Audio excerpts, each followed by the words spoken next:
चलिए आज हम एक ऐसी दुनिया में झांकते हैं जिसे मार्क ज़करबर्ग बना रहे हैं। हाल ही में मेटा के सीईओ का एक इंटरव्यू हुआ और उसी के आधार पर हम समझने की कोशिश करेंगे कि ये भविष्य आखिर कैसा दिखने वाला है।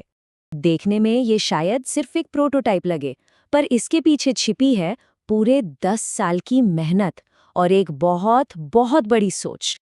तो यही वो बड़ा सवाल है जिसकी इर्द गिर्द आज की हमारी ये पूरी पड़ताल घूमेगी। एक ऐसा विजन जो अरबों लोगों की जिंदगी बदल सकता है, आखिर वो है क्या? तो इस विजन का जो पहला और सबसे ज़रूरी हिस्सा है वो है होलोग्राफिक ऑगमेंटेड रियलिटी ग्लासेस। जी हाँ, वही जिन्हें स्मार्टफोन के बाद दुनिया का अगला बड़ा कंप्यूटिंग प्लेटफॉर्म माना जा रहा है।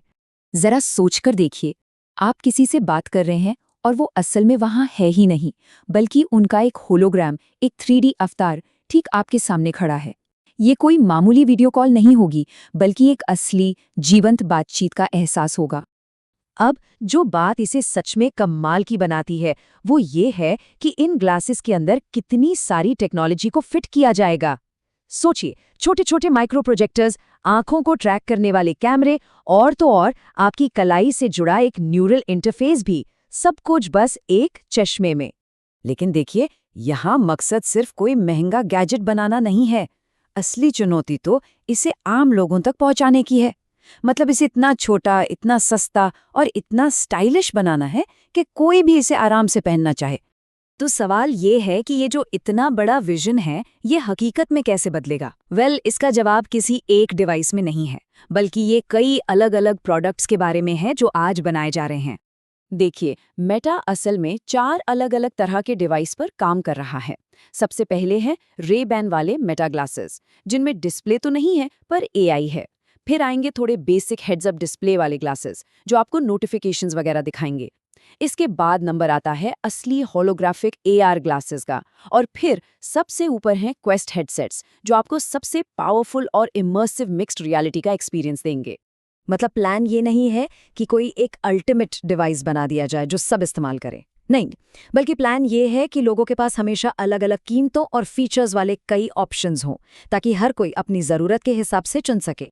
तो अभी तक हमने ये तो देख लिया कि क्या बनाया जा रहा है, पर अब सवाल आता है क्यों? इस पूरी टेक्नोलॉजी के पीछे आखिर सोच क्या है? इसके पीछे 2 बहुत बड़े आइडियाज़ हैं। पहला आइडिया है सोशल प्रेजेंस क्रिएट करना।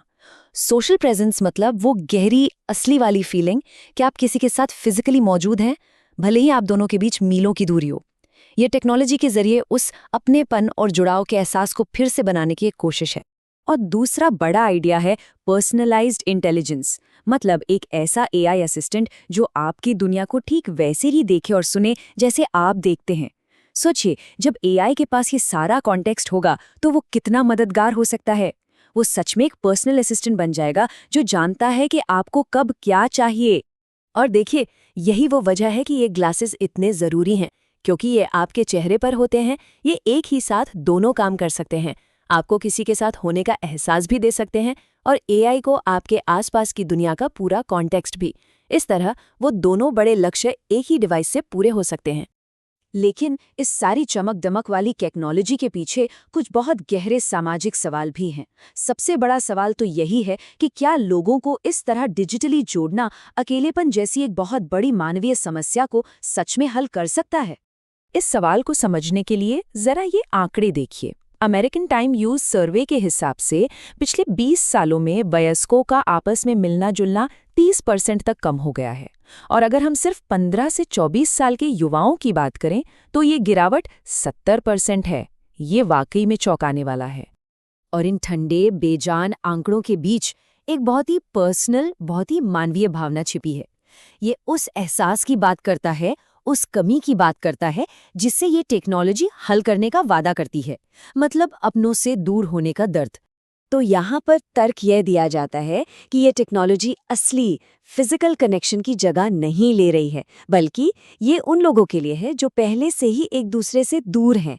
सोचिए, कोई परिवार का सदस्य जो दूसरे शहर या देश में रहता है, ये टेक्नोलॉजी उनके बीच की दूरी को कम करने के लिए है। अब यहीं पर एआई की भूमिका को लेकर एक बहुत ही दिलचस्प बहस छिड़ जाती है। देखिए, कुछ मामलों में, जैसे रियल टाइम में भाषा का अनुवाद करना, एआई लोगों के बीच की दीवारें गिराता है, जो बहुत अच्छी बात है। पर कुछ मामलों में, जैसे अपनी भावनाओं को सही शब्दों में बयां करने के लिए जो हम संघर्ष करते हैं, क्या वो संघर्ष जरूरी नहीं है? क्या हर मुश्किल को एआई से हल कर देना हमेशा सही होता है? चलिए अब जरा एक कदम पीछे हटते हैं और एआई की दुनिया में चल रही सबसे बड़ी बहसों में से एक पर नजर डालते हैं। यहाँ पर दो बिल्कुल अलग अलग खेमे हैं। एक तरफ है ओपन सोर्स का आइडिया जिस पर मेटा अपना दांव लगा रहा है।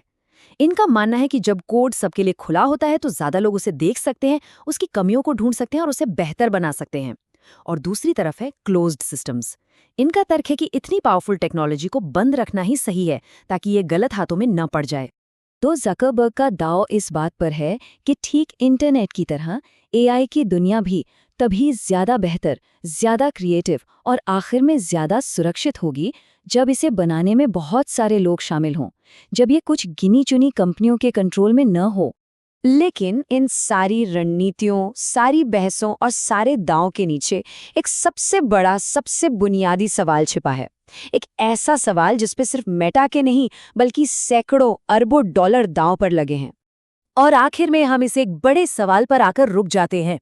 क्या एआई सिस्टम्स जिस तेजी से बेहतर हो रहे हैं वो होते ही रहेंगे, या फिर जल्दी वो एक ऐसी दीवार से टकराएंगे जिसके आगे वो नहीं जा पाएंगे? इस एक सवाल का जवाब आने वाले पूरे दशक के लिए टेक्नोलॉजी की दिशा तय करेगा।